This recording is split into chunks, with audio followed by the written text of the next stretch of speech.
There comes a moment in life when silence is louder than war, when the past speaks more clearly than the present, and when we realize that the heaviest weight we carry is not what happened to us, but what we became because of it. This is where Thorfinn's story stops being fiction and begins to feel uncomfortably human. He begins as a child with clear eyes and an open heart, raised in peace by a father who once walked the path of violence and chose to abandon it, believing that a true warrior needs no sword. But when that father is taken from him, Thorfinn's world fractures, and like so many people, he does not heal from loss. He hardens around it. From that moment on, his life becomes motion without direction. He grows up surrounded by blood, believing that revenge will give his pain meaning, that anger will give him identity. He fights, kills, survives, and yet with every victory, he loses something invisible but essential. This is not just Thorfinn's tragedy, it is the human one. Many of us mistake suffering for purpose and pain for strength.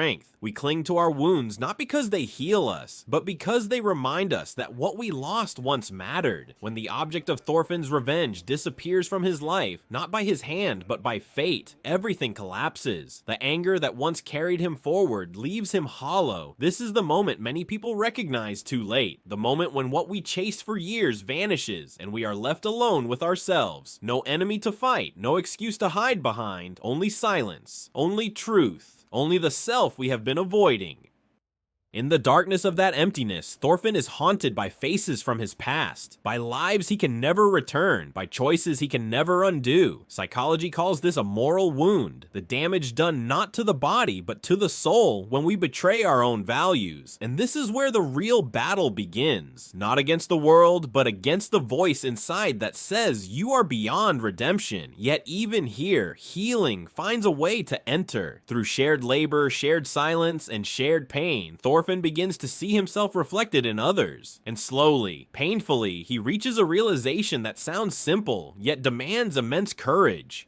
I have no enemies. This is not weakness. This is not surrender. This is the decision to stop defining oneself through hatred. It is the moment a person chooses not to be ruled by their worst memory. From this awakening comes another truth. I want to live in a world where violence is not the answer. Violence, after all, is often the language of fear, the fear of being powerless, forgotten, or broken. By rejecting it, Thorfinn is not rejecting strength, but redefining it. He is choosing to become someone who does not need to dominate in order to exist. And with this choice comes the hardest lesson of all. Forgiveness begins with the decision to stop hurting others. Before we can forgive ourselves, we must first stop projecting our pain outward. Many people hurt others not because they are cruel, but because they are wounded and afraid to face their own reflection. Thorfinn learns that healing is not passive. It is an active, daily commitment to act differently, even when the past still screams.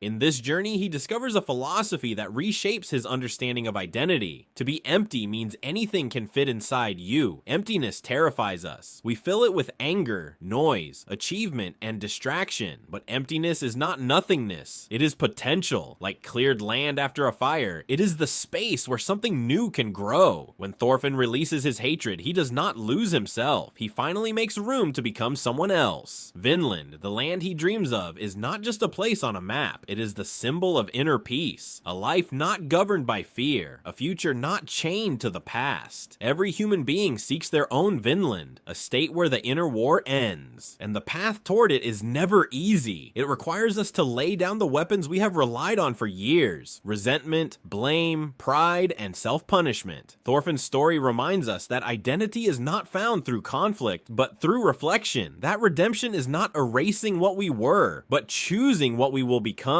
We are not condemned by our worst moments unless we refuse to grow beyond them. And no matter how far we have fallen, the road forward still exists. In the end, the greatest enemy is not the world, nor fate, nor even the past, but the version of ourselves we refuse to forgive. And when we finally face that self, not with hatred, but with honesty, something changes. The war quiets, the weight lifts, the future opens, and in that quiet, a simple truth remains. I have no enemies, because the one I feared the most is the one I finally chose to understand.